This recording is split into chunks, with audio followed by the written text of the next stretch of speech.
a demonstration EarthShip in Glasgow with their lottery money. This is the public. This is the people choosing to do this. You know, because EarthShips are getting well known in Europe and the websites out there and whatever.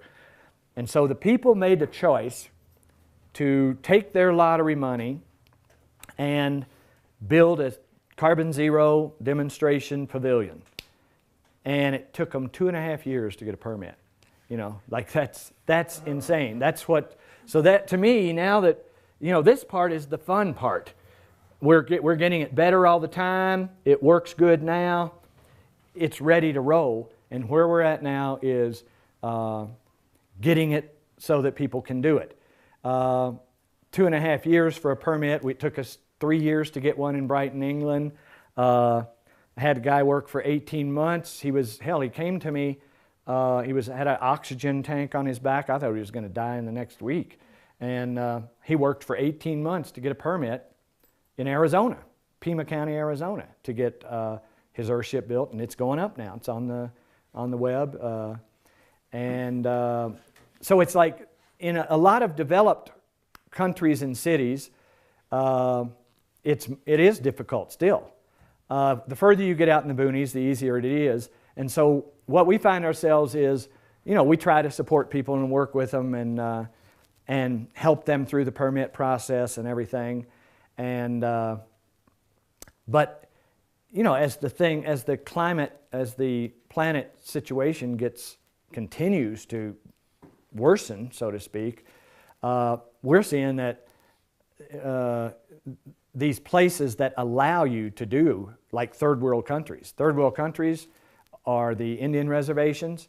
Like we did one up in Lakota Sioux land, and they just took us out there on Chief Crazy Horse's ancestors, descendants' land, and said, "Do it here." You know, that was the permit. And so they have land. Now they have a lot of money from gambling, and they got no rules. They could take the lead. Third world countries can take the lead because they aren't encumbered by all these rules and regulations. And in this country, we're taking a map, of the U.S., whatever it's shaped like, and we're going to map it online because there's these places we call pockets of freedom, like Montana. I mean, it's actually, this is supposed to be a free country. Well, let me tell you about it.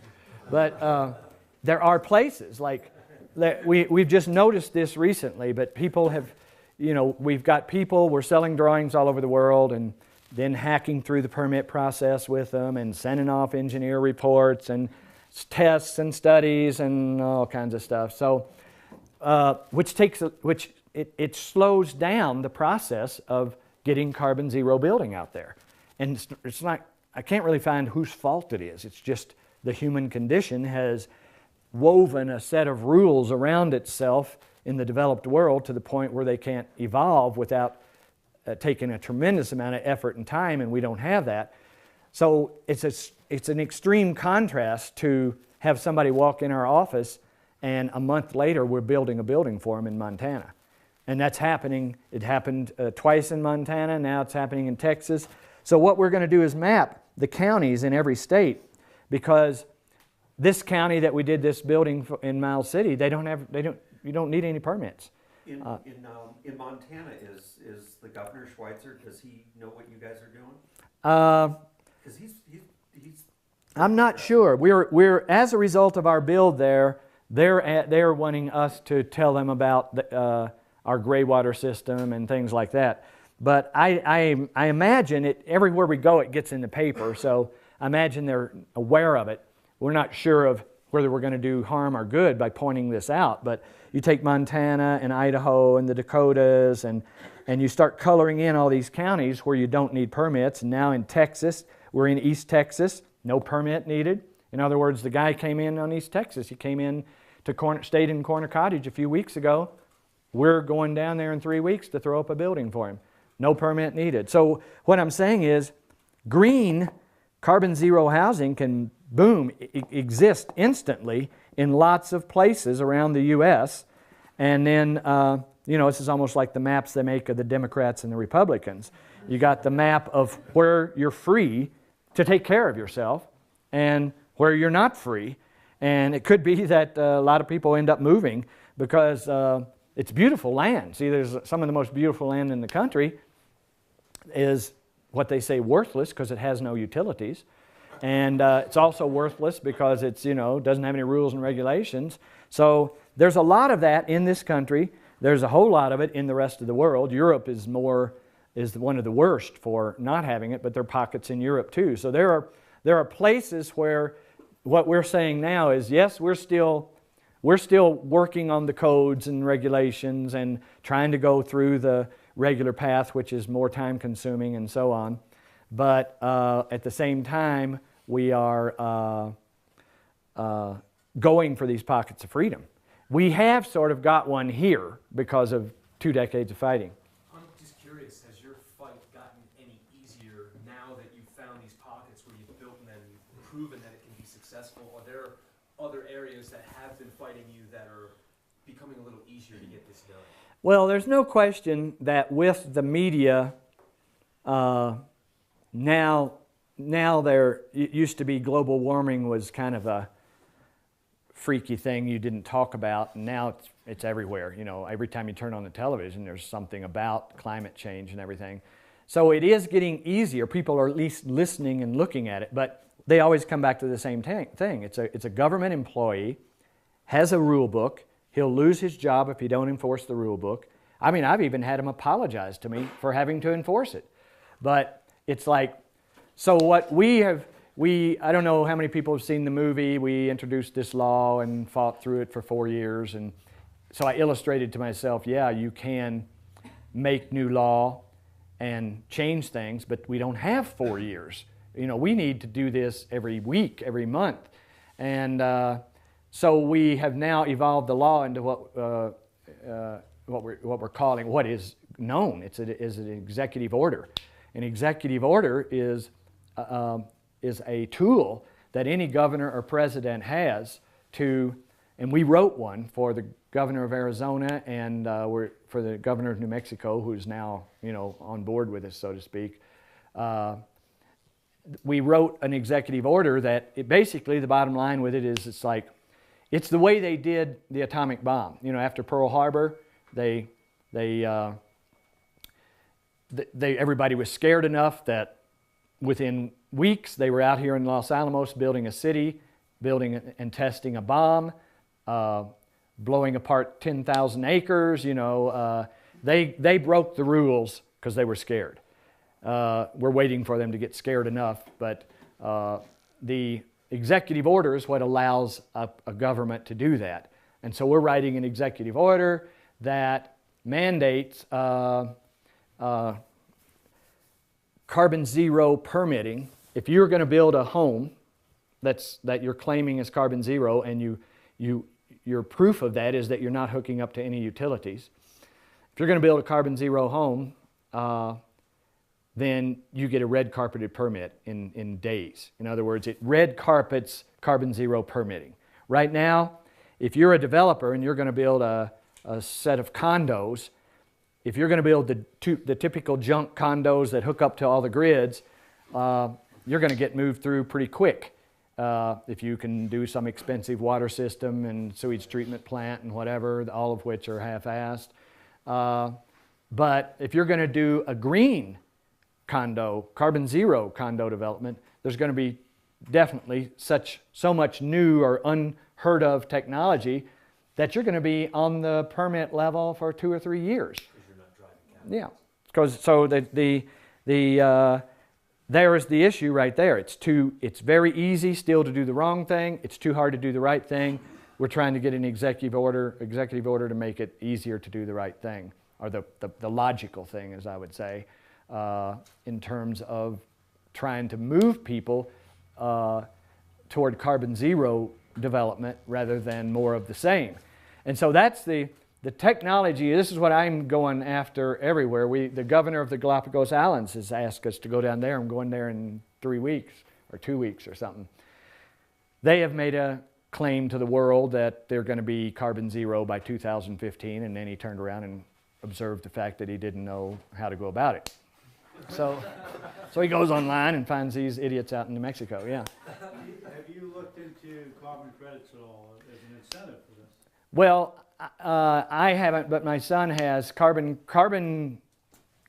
credits is going to be a form of currency sort of in the future. What they're saying, I don't quite understand it, but they're saying that a company that's doing a bunch of bad stuff could donate money to us and get carbon credits.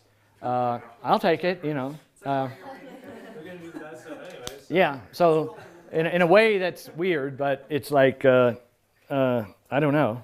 But anyway, carbon credits is starting to be, you know, we're starting, I would say, if you know how to do the formulas and the application of carbon credits to an EarthShip, my guess is it's going to come out with a negative carbon footprint.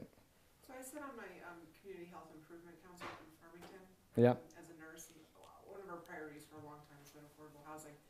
So when we had our last meeting, somebody gave a big talk about the affordable housing, you know, going from homeless to actually being a homeowner and kind of all the things that we have in our community along that way. They were talking about getting people to be able to afford their first house. So I pipe up and I mentioned, you know, are we building houses that are worth buying? You know, and I said, you know, we can build off the grid, no utilities. I mean, you know, if it's possible. I was just wondering if you've had any experience working with like Habitat for Humanity or any of these groups that are trying to, that are out there building houses right now, you know, not for people that are upper middle class who can afford, you know, Pottery Barn EarthShips, but, you know. Well, we've been approached by Habitat for Humanity several times, but it's never, they're building, you know, they have kind of a good thing of building houses, but the house, I've heard that through talking to them and having meetings with them, that a lot of the buildings that they build go up, but then they have, you know, just the same utility bill as anybody else, and they can't, when they get a home for an impoverished family, they can't afford to operate it. You know, they can't, and with rising, I mean, gas here, propane has quadrupled in the last few years. So when you have to heat and cool a building and provide electricity for it and pay a water bill and pay a sewage bill, even though it's given, the home is given to you, you can't afford to use it. So we haven't, nothing's materialized with them. We're still kind of on the periphery of reality, I think, in many counts, and maybe we'll end up staying there because I think reality is going to crumble anyway. So no, we haven't gotten involved with any groups like that, although there has been talk. But so the issue then is for where to go from here is, yeah, at this seminar today and tomorrow and this afternoon, you're going to pick up the crux of how to understand these things and a little bit on how to build them. But there is a whole other issue, and we can, depending on where people are located, if you haven't gotten land yet, see, what I would say is a lot of people are that come to these seminars are looking for the place to do it. And so what I would say is, you would be miles ahead if you haven't got your land yet, to check around for the areas in your state or the area where you want to live, and see if you can find a pocket of freedom to do this, as opposed to a place where you're going to have to fight for a year or bastardize the design or whatever. They'll ultimately, you know, they will come around.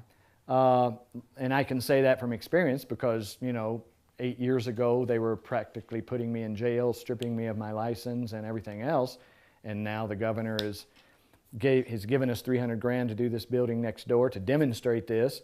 They're talking about giving us another $400,000 to add an addition on it where people can stay in it.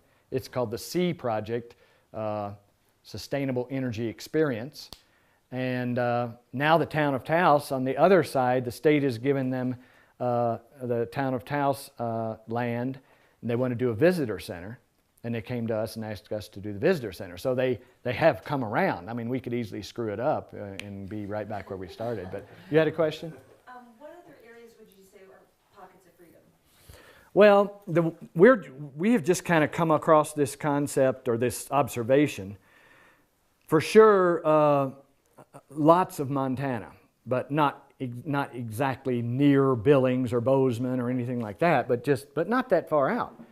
Lots of Montana, Dakotas, Idaho, even Washington State, Canada, then some of the backwoods states, East Texas, Louisiana, Arkansas, even Kentucky. I mean, every state, you know, just go as far away from what we got is people on the staff now, we're starting this, taking every state, county by county, calling the county seat and asking, what do you require for a permit?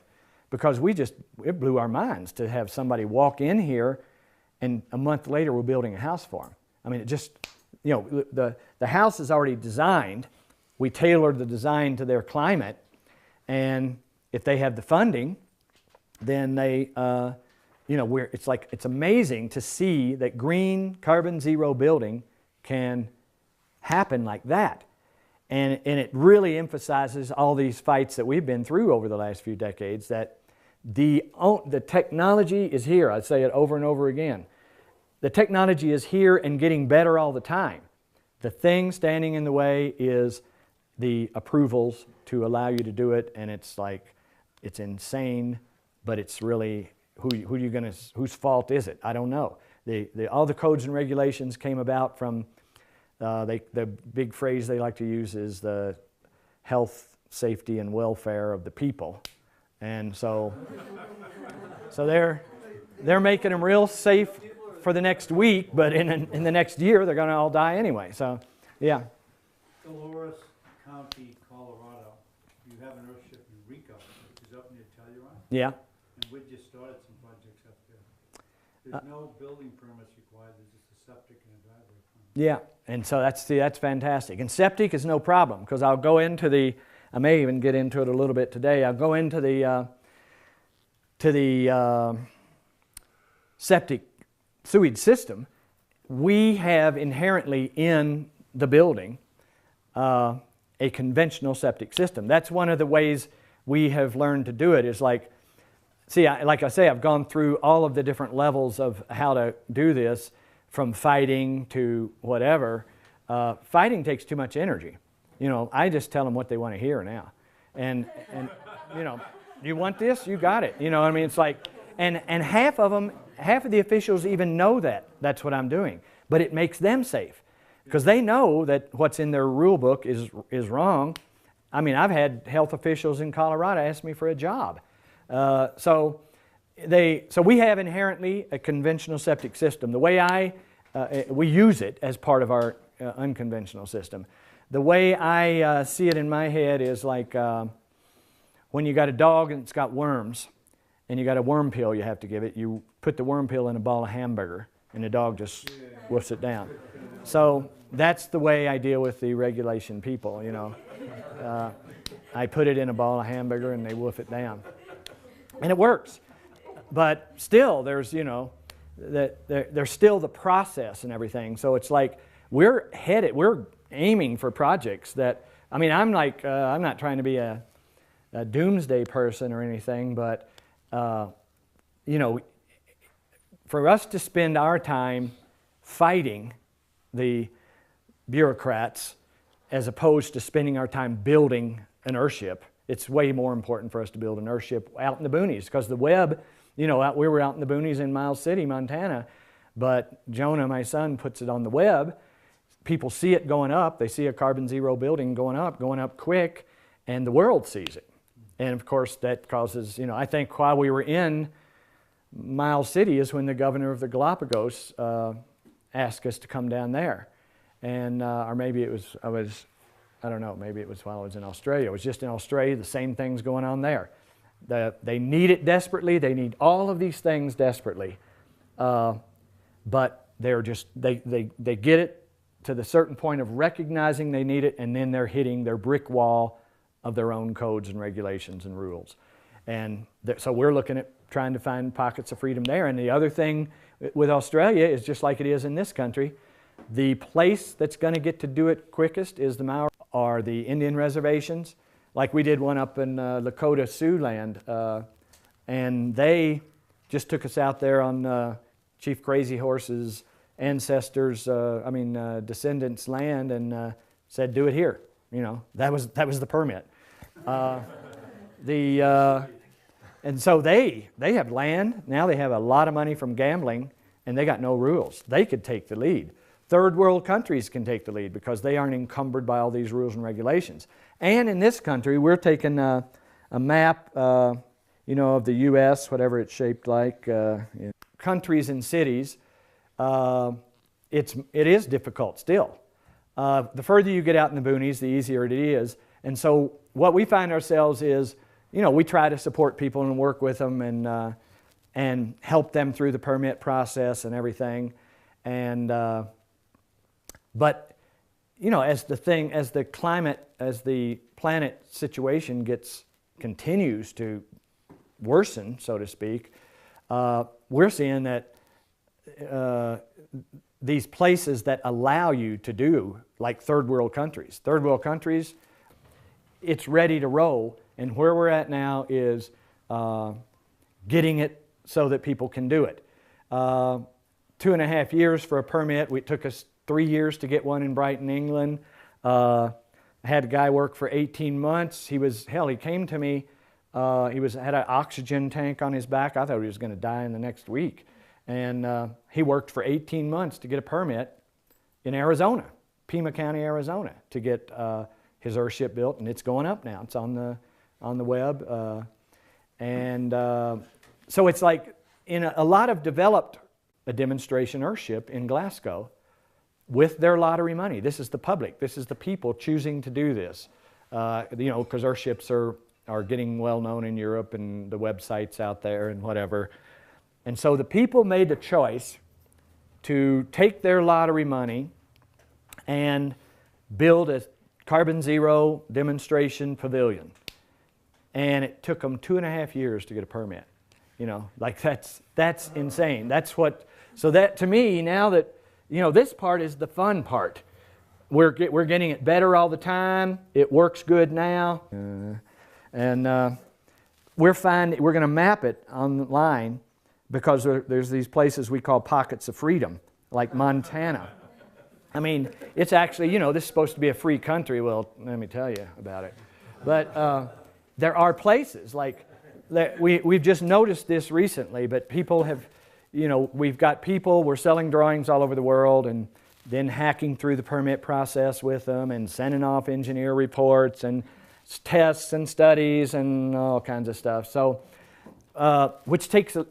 it slows down the